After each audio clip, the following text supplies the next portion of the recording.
అండి, భారతం చేతి వంటికి స్వాగతం. ఈరోజు పాల మేంచి మీగడ తీసి వెన్నెల తయారు చేయాలో చూపిస్తాను.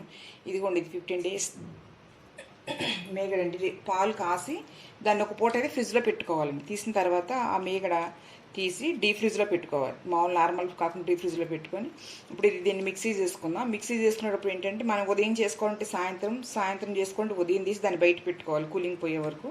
ఇప్పుడు దీన్ని మిక్సీలో వేసుకొని చూపిస్తాను. ఇంకో విధంగా కూడా చేసుకోవచ్చండి. అది వీటిని పాలుగా చేసి అది నెక్స్ట్ వీడియోలో అప్లోడ్ చేస్తాం. కొంచెం వాటర్ కూడా యాడ్ చేసుకున్నామండి, మిక్స్ చేసుకుందాం. అదిగోండి ఫ్రెండ్స్, ఎలా వచ్చిందో చూడండి. మిక్స్ చేసినాక ఇలా వచ్చింది. దీన్ని అంతా మిక్స్ చేసుకొని 2-3 సార్లు దీన్ని వాటర్తో కడిగి అప్పుడు కరగబెట్టుకోవాలండి.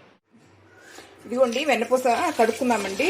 3 సార్లు కడుక్కొని పొయ్యి మీద పెట్టుకొని కాసుకోండి. ఇదిగోండి, వెన్నపూస కరగబెట్టి నెయ్యి చేశాను. ఇంకా 2 minutes అయితే అయిపోతుందండి. వచ్చింది, చూసుకోండి ఎట్లా అవ్వాలి. ఇదిగోండి, నెయ్యి కాగిపోయింది, వడగడుతున్నాను.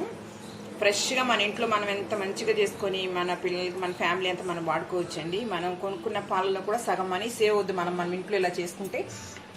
ఈజీ ప్రాసెస్తో మీకు చేసి చూపించాను, చూడండి. ఇదిగోండి, నెయ్యి కాసి వడగట్టేసాను, అయిపోయిందండి. ఇట్లా మీకు ఎలా అంటే ఈ గోల్డ్ షేడ్లో ఉన్నప్పుడు ఇట్లా ఈ కలర్ వస్తే మీకు నెయ్యి సరిపోతుంది. ఇంకా వేడి ఉంటుంది కానీ ఇంకా కొంచెం కలర్ వస్తుంది. ఎర్ర కాస్తుంటే మాడిపోయినట్టు మాడు వాసన వస్తుంది. ఇదిగోండి, ఇలా మీరు కూడా చేసుకుని ట్రై చేసి చూడండి. మీకు వీడియో నచ్చితే ఎలా ఉందని మా కామెంట్స్తో తెలియపరచండి. లైక్ చేయండి, షేర్ చేయండి. Thank you.